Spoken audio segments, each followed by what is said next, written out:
चलिए अब एक एक करके हम लोग देखते हैं। पहले कश्मीर, जम्मू कश्मीर के बारे में। जम्मू कश्मीर का इतिहास बड़ा पुराना रहा है। यहाँ पर शुरू से ही यहाँ विवाद रहा है। जम्मू कश्मीर में अशोक ने श्रीनगर शहर की क्या किया था, स्थापना किया था। श्रीनगर शहर की क्या किया था, स्थापना। ऋषि कश्यप के नाम पर इसका नाम क्या पड़ा था, कश्मीर पड़ा था। क्या पड़ा था, कश्मीर। एक समय था यहाँ पर अलग अलग लोगों का शासन हुआ करता था। एक समय में यहाँ पश्तून दुरानियों का शासक था। पश्तून दुरानी से इसमें सिख शासकों ने कब्जा कर लिया। तो ये किसके पास चला आया, सिख शासक से। सिख शासकों को हरा दिया अंग्रेजों ने। तो कश्मीर पे किसका आ गया, अंग्रेजों का। अंग्रेजों ने कश्मीर को बेच दिया, डोगरा शासकों को बेच दिया। लो कश्मीर खरीद लो। अंग्रेजों ने किसको बेच दिया, डोगरा शासक। तो यहाँ शासन किसका हो गया, डोगरा शासकों का। किसका शासन हो गया, डोगरा शासन। तो कश्मीर का अंतिम राजवंश डोगरा शासन। अंतिम राजा थे हरि सिंह। राजा का नाम क्या था, हरि सिंह। हरि सिंह। अब कश्मीर के राजा हरि सिंह थे, ये उतना दिमाग वाले नहीं थे। इनका मंत्री जो था बहुत समझदार था, नाम था उसका शेख अब्दुल्ला। शेख अब्दुल्ला। प्रधानमंत्री इनका सलाहकार कौन था, शेख अब्दुल्ला। अब जब देश आजाद हुआ तो अंग्रेजों ने भारतीयों से कहा कि देखिए जितने भी छोटे छोटे राजा हैं वो या तो भारत में मिल जाए, या मन कर रहा है तो पाकिस्तान में मिल जाए, या मन कर रहा है तो क्या करे, अपना देश बना ले। सोचिए अंग्रेज सब, भारत है यहाँ, आजाद करके जाओ ना यहाँ से, आगे बढ़े। तो बताइए हरि सिंह के प्रधानमंत्री कौन थे, शेख। हरि सिंह को इन्हें कहा दिया अपना अलग देश बनाइए, कश्मीर क्या रहेगा, अपना देश बनेगा। बताइए धर्मशाला बना रहे हो लोग। देश बनाने के लिए इतना नॉर्मल चीज होता है, केवल जमीन का टुकड़ा थोड़ी चाहिए, उतना आपके पास सक्षम वातावरण होना चाहिए, सेना होनी चाहिए, अर्थव्यवस्था होनी चाहिए। सेब बेच के देश बना लेंगे। कश्मीर में पर्यटन, सेब, ड्राई फ्रूट और कौन चीज होगा ज्यादातर यहाँ पे, नहीं समझे। तो हरि सिंह ने चढ़ा दिया। अब हरि सिंह साइने नहीं करे, सरदार पटेल कहे हरि सिंह को कि साइन कर ले भाई, क्या कर दो, साइन कर दो। अच्छा अंग्रेज जब इतना खच रहा था, सब देश आजाद हो गया 1947 में, देश आजाद हो गया 1947, लेकिन सेनापति अंग्रेज का था। सेनापति किसका था, अंग्रेज। कहा कि जब तक आप संविधान नहीं बनाएंगे सेनापति किसका रहेगा, अंग्रेजों का ही रहेगा। अब सेनापति कानून के हिसाब से चल रहा था। सरदार पटेल ने कहा कि हमला कीजिए, कश्मीर हमारा होगा। तो कहा कैसे कर देंगे आप, वो साइन करके देगा, हम अभी हमला कर देंगे। हरि सिंह साइन नहीं कर रहा था। जिन्ना के पास भी जो सेनापति था वो भी कौन था, अंग्रेज। जिन्ना ने भी कहा कि हमला करो इस पे। कहा हमला कैसे कर दे, हरि सिंह साइन करके देगा, कश्मीर पाकिस्तान में मिलेगा तो हम हमला कर देंगे। यानी दोनों के पास बराबर मामला था। लेकिन जिन्ना ने क्या किया, एक गलत सहारा लिया। उसने कहा कि कुछ लोगों को चढ़ा के का बंदूक दिया, हथियार दिया, कहा जाको मारो कश्मीरियों को। न्यू ही खराब हो गई, क्योंकि जब आप किसी को बंदूक चलाना सिखा देते हैं तो फिर वो लाइफ टाइम बंदूकें चलाएगा।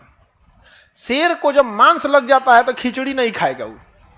हम लोगों ने क्या किया, ये इंसानियत बनाया, और उसने क्या किया, हमला कर दिया। और यहां जब आप हमला करने किसी को इलीगल भेजते हैं ना, तो कहेंगे एक आदमी को मारने के लिए तो 10 आदमी को मार देगा। सेना अगर हमला करेगी तो मार के काम खत्म होगा, लौट आएगी। नॉर्मल आदमी को भेजा, मार देगी, उसका दुकान शटर तोड़ देगी। सोना का दुकान है, लूट यहाँ एथिक्स खत्म, मोरल खत्म, कोई कंट्रोल करने वाला नहीं रहेगा, लूट खसोट ज्यादा हो जाएगा।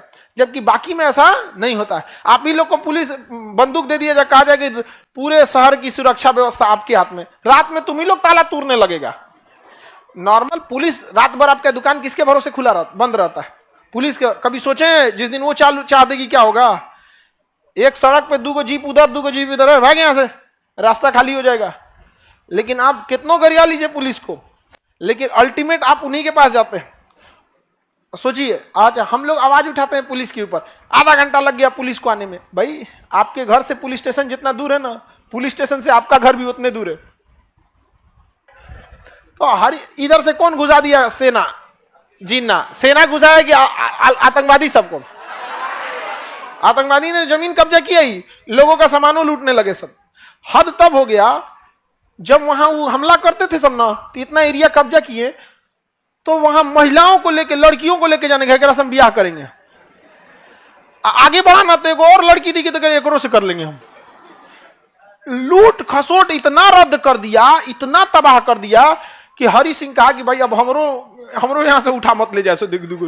तब हरि सिंह भागे भागे आए सरदार पटेल से मदद मांगने, नेहरू से। नेहरू जी हमारी मदद कीजिए, तो कहे जरूर करेंगे। सरदार पटेल कहे जरूर करेंगे, पहले साइन कराइए एकरा से। ढेर होशियार बन रहा था तो साइन किया, मैं भारत में विलय करता हूं। तो भाई हरि सिंह का तो एरिया ये पूरा है ना, ये पूरा एरिया है। और जब उन्होंने साइन किया, मतलब पूरे के लिए साइन किया, लेकिन जब तक वो साइन किया अक्टूबर में आके साइन किया। आजादी मिली थी कब?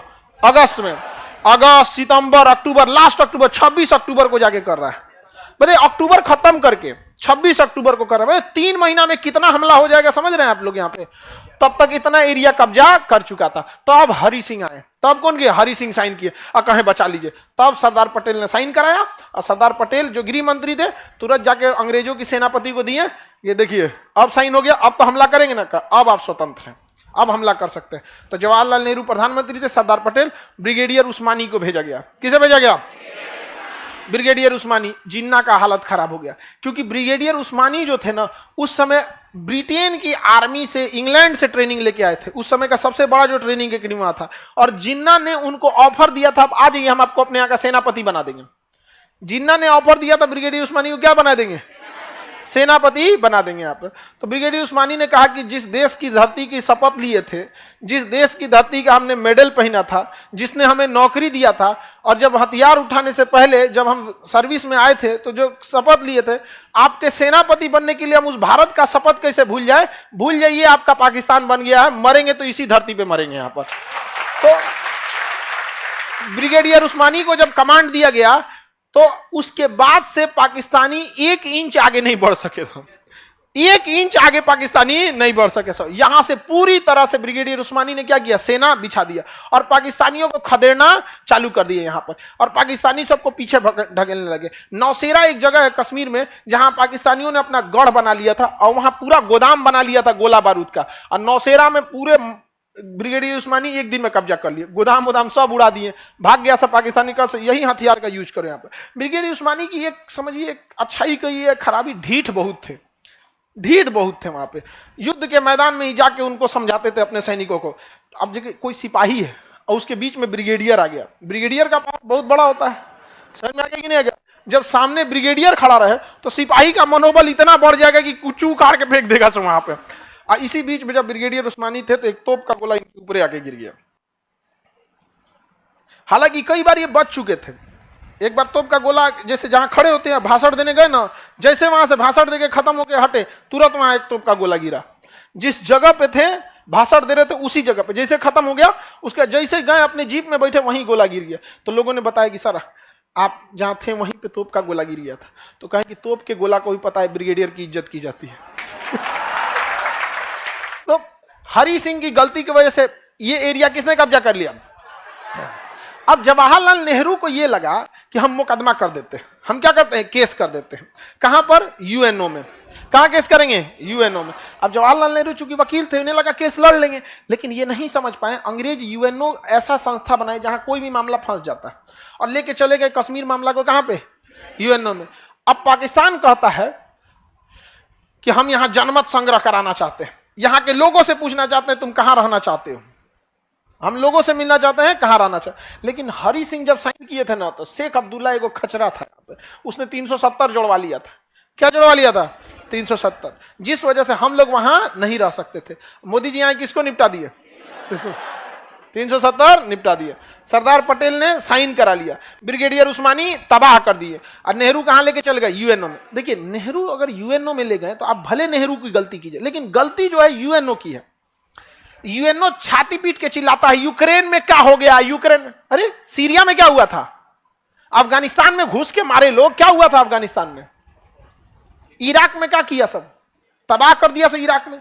ये इनकी लॉयल्टी केवल अपने वेस्टर्न कल्चर के लिए है, याद रखिएगा। बाकी हम लोग को मजबूरी है इन चोटों की, हम लोग को इज्जत से बात करता है, वरना जिस दिन हम लोग गूगल, यूट्यूब, फेसबुक, हैंडसेम का बहिष्कार करेंगे लोग ना, उस दिन शांत हो जाएंगे ये लोग। यहाँ पर समझ में आएगी नहीं आ गया? यहाँ पे तो 370 जोड़ देने की वजह से हो गया। अब यूएनओ में पाकिस्तान क्या कहता है कि हम यहाँ पे चुनाव कराना चाहते हैं। अब समस्या ये है कि पाकिस्तान ने कश्मीर मुद्दा को कभी भी एक जमीन की लड़ाई नहीं बनाया, बल्कि धर्म की लड़ाई बना दिया। किसकी लड़ाई बना दिया?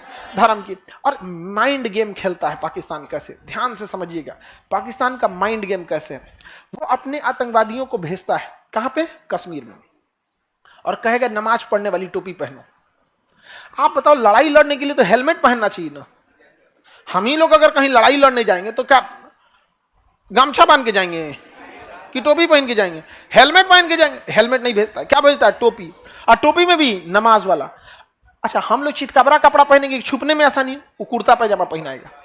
उसका मकसद कभी कश्मीर मुद्दा जमीन का रहा ही नहीं, वो बार बार इसे धर्म पे ले जाना चाहता है, ताकि मरने वाले के बाद क्या पता चले, धर्म पता चले। जानबूझ के वो भेजना चाहता है। समझ में आएगी नहीं आगे पे? उसके बाद भी उसने क्या किया, कश्मीर को किस तरह से बर्बाद करना चाहे। अपने आतंकवादियों को बोलता था जाओ गोली चलाना और घर में घुस जाना, और उस सब बैग में बुर्का लेके आते थे सब, नकाब, और जानबूझ के नकाब में बैठ जाते थे सब, ताकि आर्मी आएगी, अगर नकाब नहीं चेक करेगी तो गोली मार देगा सब, और चेक करेगी तो आतंकवादी मराएगा सब। लेकिन एक के चक्कर में तो सबका चेक करना पड़ेगा, और जब चेक करेंगे तब पाकिस्तान कहेगा देखो देखो क्या होता है। अब भाई किसी का कोई घूंघट, देखिए नकाब तो एक बहुत ज्यादा कवर होता है, घूंघट तो नॉर्मल कवर होता है, अगर कोई घूंघटो उठा के चेक करते एक तो ईगो वाली बात आएगी कि नहीं आएगी। तो पाकिस्तान का माइंड गेम समझ रहे हैं, इसलिए इंडियन आर्मी घरे उड़ा देती है अब। तो भाई कैसे मजबूरी हो गई थी कि नहीं, इसलिए आर्मी ने भी अच्छा उपाय किया, रात में घर में घुसेंगे ना, चारों ओर से घर में घेर लेती है, जा चारों ओर से जीप गाड़ी लगा के, बुलेट उठ लगा, हाँ दिन हो जाने दो, क्योंकि रात में कार्रवाई होगा, फिर पाकिस्तान बवाल करेगा यहाँ पे। अब दिन हो जाएगा, पूरे मोहल्ले वाले जुट जाएंगे, आराम से बोला जाएगा इंडियन आर्मी है यहाँ पर, आपको घबराने की जरूरत नहीं है, अगर तुम आतंकवादी भी हो तो हथियार फेंक के बाहर आ जाओ, हम तुम्हें नहीं मारेंगे। तो कई वो आतंकवादी भी हथियार फेंक के बाहर आ जाते हैं।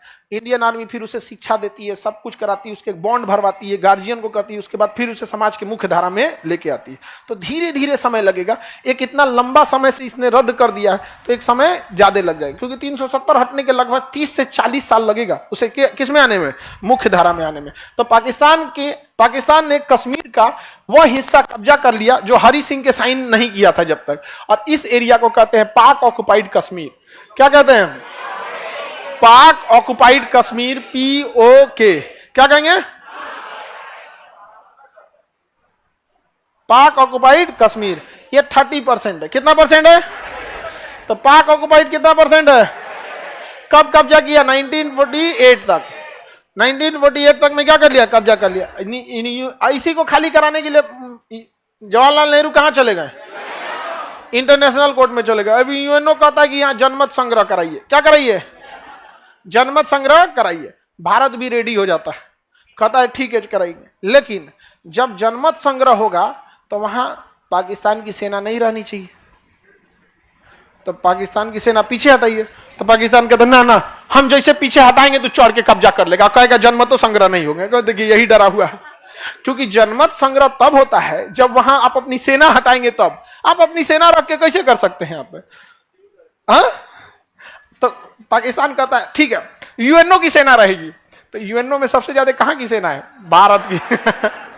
कहता यूएनओ की सेना, और वो डरल रहता है, और रूस रोक लगा देता है। रूस के पास वीटो पावर है जो किसी भी प्रस्ताव को रोक सकता है। 5 देशों के पास वीटो पावर है जिसमें रूस भी है, तो रूस रोक देता है, कहता है कि नहीं जनमत संग्रह नहीं होगा, जनमत संग्रह नहीं होगा। समझ में आ गया कि नहीं आ गया? तो ये एरिया क्या है भाई?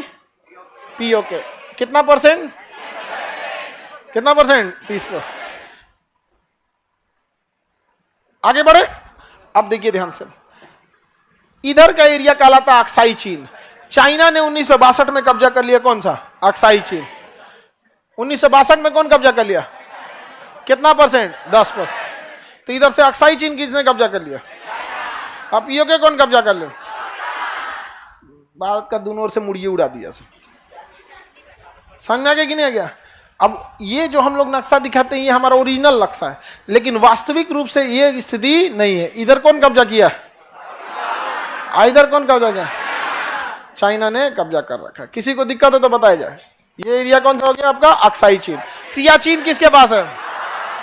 सियाचिन भारत के पास है। सियाचिन भारत के पास।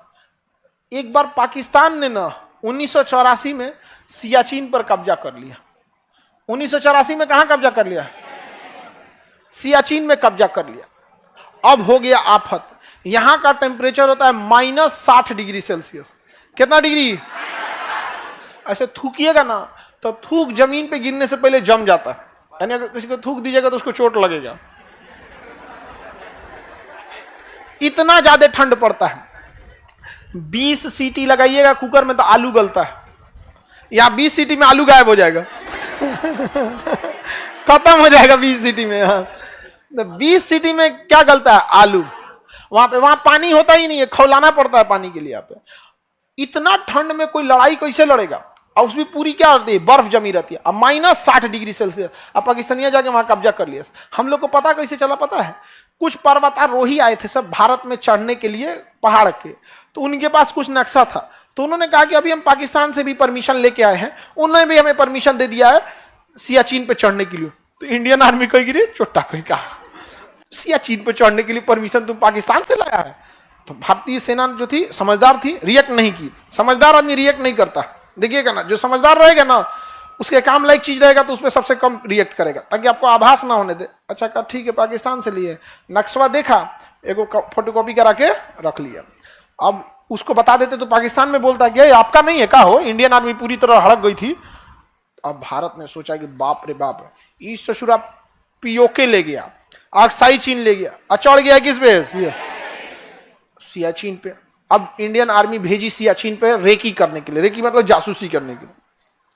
जो गया उनको ठंडा मार दिया, वापस आए लोग, उन लोग को पता चला कि यहां लड़ना असंभव है, क्योंकि जिस कपड़े की जरूरत है -60 डिग्री सेल्सियस का कपड़ा, ये कपड़ा हमारे पास अवेलेबल नहीं है। हम लोग ये कपड़ा लेके लड़ाई, नॉर्मल कपड़ा में लड़ाई नहीं लड़ पाएंगे। तब पता चला कौन कपड़ा बनाता है, तो नॉर्वे नामक एक देश था।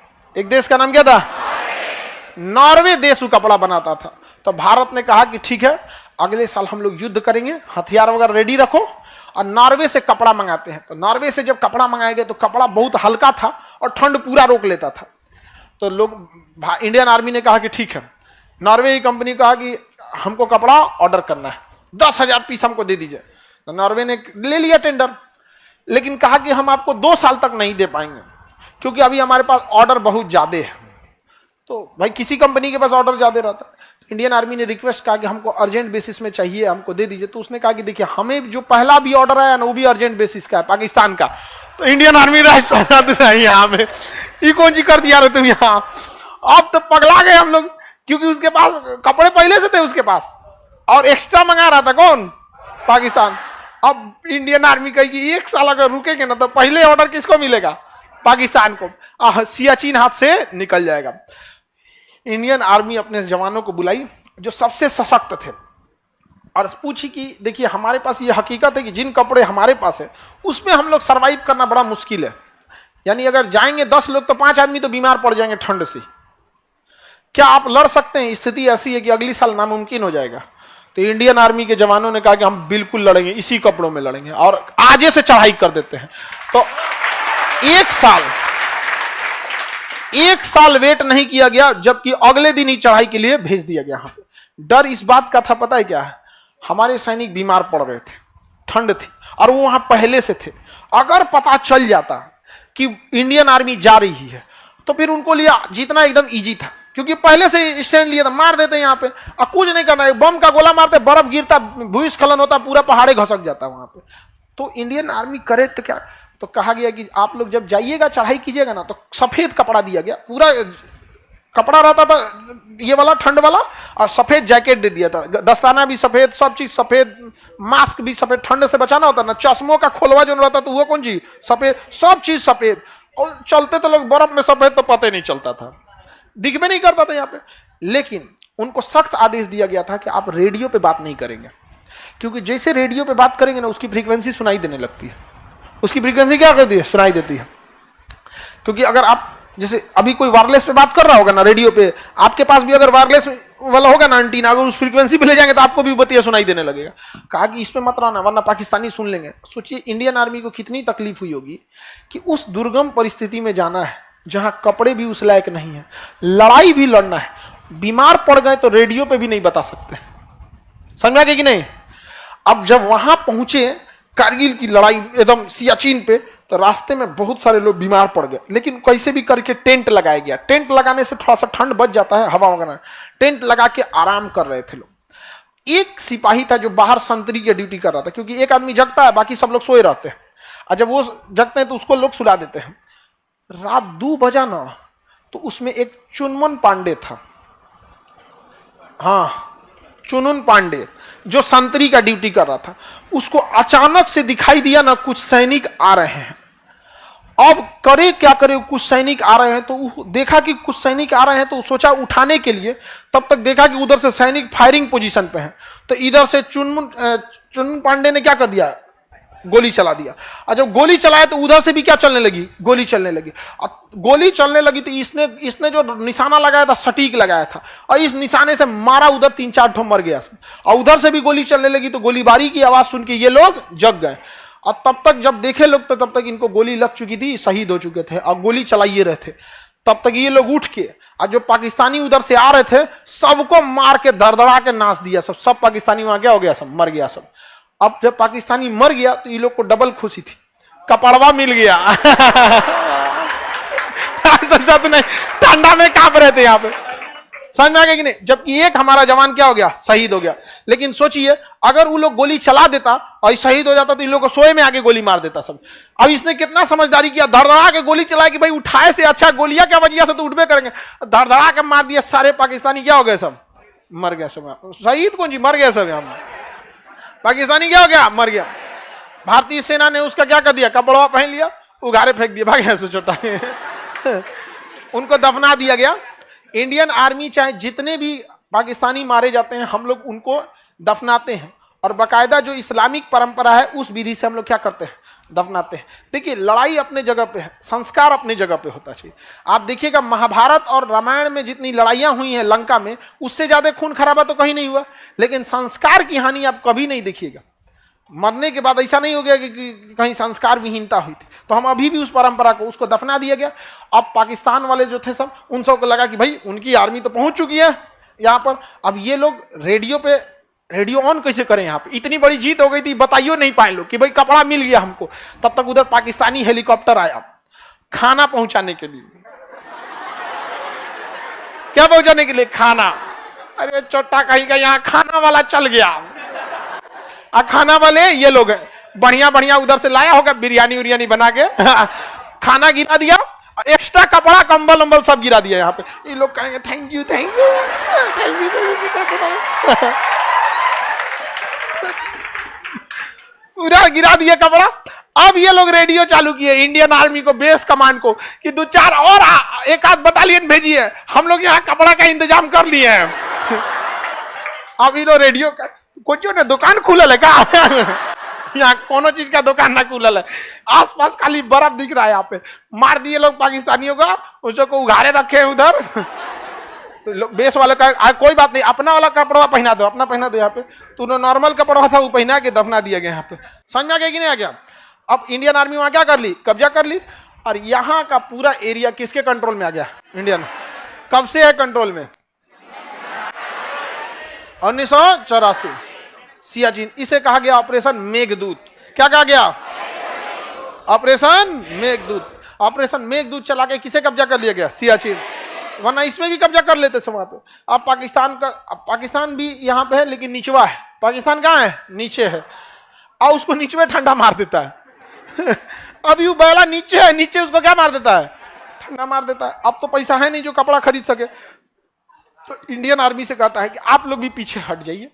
हम भी पीछे हट जाते हैं, क्योंकि हम ही लोग एक दूसरे के लिए तो आखिर वहां खड़े हैं।